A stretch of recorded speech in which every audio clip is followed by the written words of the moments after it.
Sa bagong Pilipinas, ang gusto ng pulis, ligtas ka.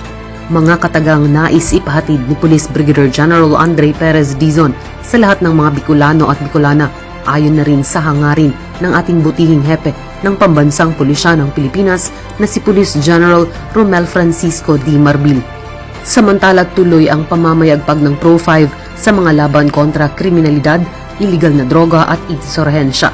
Ating panoorin ang ika-24 na linggo ng Weekline.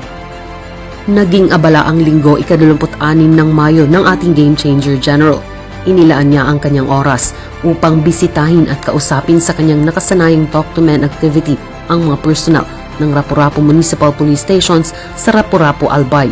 Isinabay niya rin ang pagbibigay sa estasyon ng mga handheld radios na malaking bagay sa araw-araw na kanilang operasyon.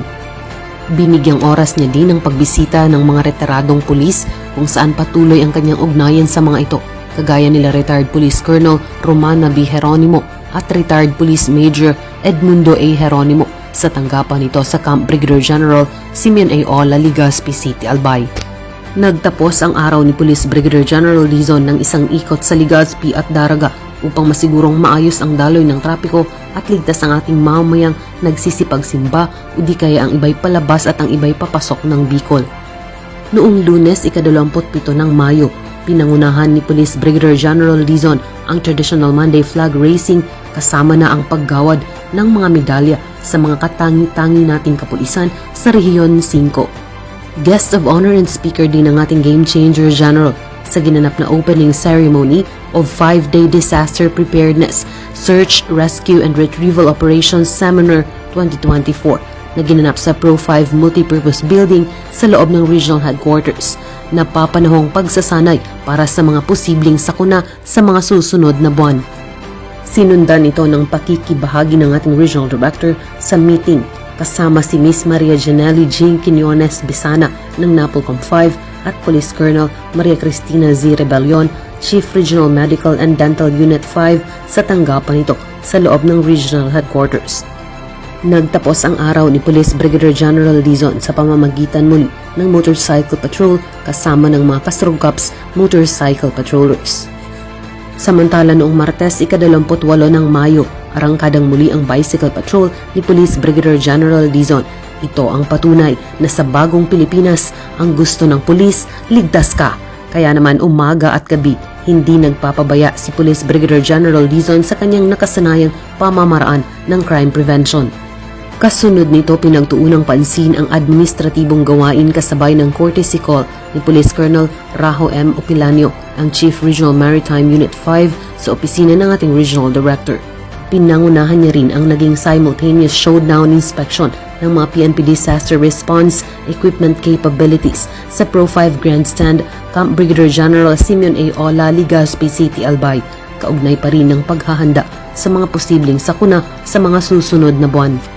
Nakiisa din siya sa signing of Memorandum of Agreement para sa destruction of Shabu Laboratory Warehouse at kasama niya si Director 3 Edgar T. Jubay, ang Regional Director ng PDEA 5 sa Catanduanes Police Provincial Office. At noong Miyerkules, ika-29 ng Mayo, bahagi siya sa naging ceremonial destruction of laboratory instruments and equipment sa Barangay Paltas Mall, Virac, Catanduanes. Mga pamamaraang nagpapatibay sa hangaring wakasan ang droga sa Rehiyon 5. At dahil nasa Catanduanes na ang ating butihing direktor, bilang kortesiya ay minabuti niyang magsagawa ng courtesy call kay Congressman Jose Bong Houston Tivas Jr., ang Deputy Majority Leader 19th Congress sa TGP Party List Field Office, Barangay Calatagan, Virac, Catanduanes.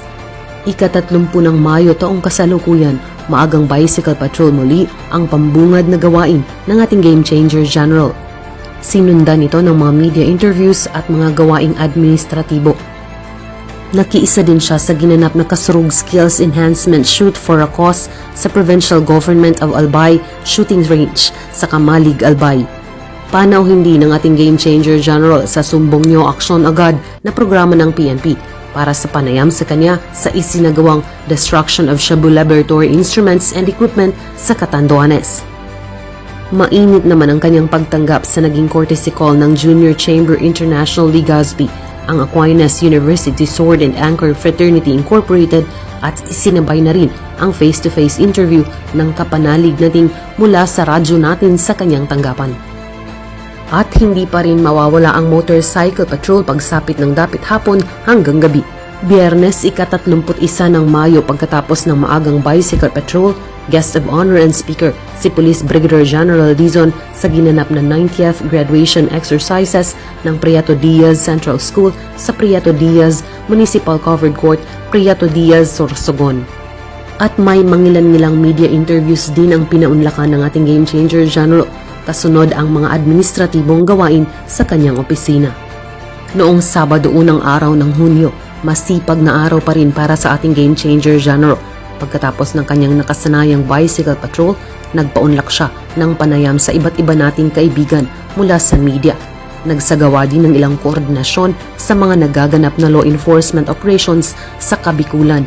At syempre, ang hindi niya nakakalimutang crime prevention strategy, ang motorcycle patrol pagsapit ng hapon hanggang gabi. At sa mga operasyong naisagawa sa buong linggo mula ika-26 ng Mayo hanggang sa unang araw ng Hunyo taong kasalukuyan, umabot sa mahigit 1,300,000 pisong halaga ng iligal na droga ang nakumpiska ng mga operatiba ng pulis sa Rion 5 na nagresulta sa pagkakaaresto ng 33 suspects sa 35 ginawang operasyon. Nanguna dito ang Masbate Police Provincial Office, sinundan ng Camarines Sur Police Provincial Office at pamangatlo ang Albay Police Provincial Office. Sa kampanya kontra illegal gambling, inaresto ang 19 na suspects mula sa ginawang 6 na operasyon. May 10 operasyong naisagawa naman sa kampanya kontra loose firearms kung saan 2 ang inaresto. Habang may higit 1,000,000 piso naman ang mga kagamitang kumpiskado sa illegal na pangingisda kung saan arestado ang 11 na suspects sa 4 na ginawang operasyon. Huli naman ang 3 suspects sa kampanya kontra illegal lagi na nagresulta sa pagkakakumpiska ng mahigit 15,000 pisong halaga ng mga lumbers at fleeches. Samantala umabot sa 72 most wanted persons ang inaresto sa buong Kabikulan sa nakalipas na linggo, habang 2 ang huli sa mas pinagtibay na mga hakbang kontra insurhensya at 1 naman sa kampanya kontra criminal gang. Patuloy subaybayan ang transparent service ng ating Game Changer General at sa hangarin ng PNP ng ligtas na komunidad. Ito ang aming linggo-linggong weekline. Basta't kay Police Brigadier General Andre Perez Dizon, serbisyo ay damang-dama. Serbisyo ay unahin ka at ipapatupad ang serbisyong APD. Approachable, presentable, and dependable. Kasurug Cops.